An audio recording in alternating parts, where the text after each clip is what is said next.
गंजेई चालाण अभियोग में 4 गिरफ। गंजेई चालाण संपर्क में विशेष सूचना मिलवा पर नवरंगपुर जिला रायघर पुलिस पक्षर चढ़ाऊ कर 4 जन को गिरफ कर जोड़िंगा निकटस्थ हीरापुर ठारे पुलिस यह चढ़ाऊ कर सूचना मिली। पुलिस सूचना अनुसार मालकानगिरी अंचल आसुवा किसी युवकों गतिविधि पर सन्देह हेबारु पुलिस जांच करथिला। जांच समय सेमानक निकटरू गंजेई मिलिथिबा अभियोग रही। एही घटना को नहीं रायघर थाना रे एनडीपीएस आईन रो धारा 20B 200 संपृक्त धारा रे मामला रुजु कर पुलिस 4 जन को गिरफ कर सेमानଙ୍କୁ कोर्ट चालाण ପାଇଁ आवश्यक प्रक्रिया जारी रखिछि। परवर्ती तदंत पर घटना संपर्क में अधिक तथ्य सामना को आसियो बोली पुलिस कहिछि। राज्य सरकारक निशामुक्त अभियान को आहुरी दृढ़ करबा सह गंजेई चालाण और अन्य बेआईन निशाद्रव्य कारोबार विरुद्ध रे कठोर पदक्षेप नियाजियो बोली पुलिस पक्षरु कुहाଯାଇଛି। आगकु मध्य गुप्त सूचना संग्रह करी बेआईन निशाद्रव्य परिवहन और कारोबार रे संपृक्त व्यक्तिଙ୍କ विरुद्ध रे स्ट्रिक्ट एक्शन नियाजियो बोली उमरकोट एसडीपीओ शुभेन्दु सबल कहिसंती।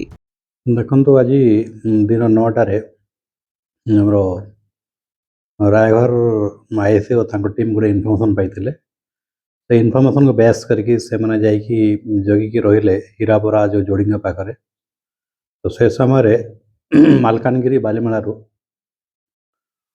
3 जन पिला आउ जन पिला सेठी को से पास कले तांको वेरीफाई करके जना पड़ला कि जे तांको पाखरे गंजे अछि।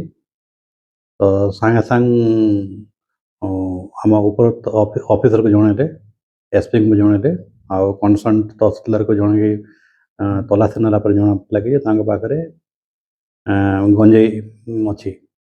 तेणुक से संक्रांत रायगढ़ थाना गोटे केस है 204 under section 20B second bracket C NDPS act तो आम 4 जन को एप्रिहेंड करूँ।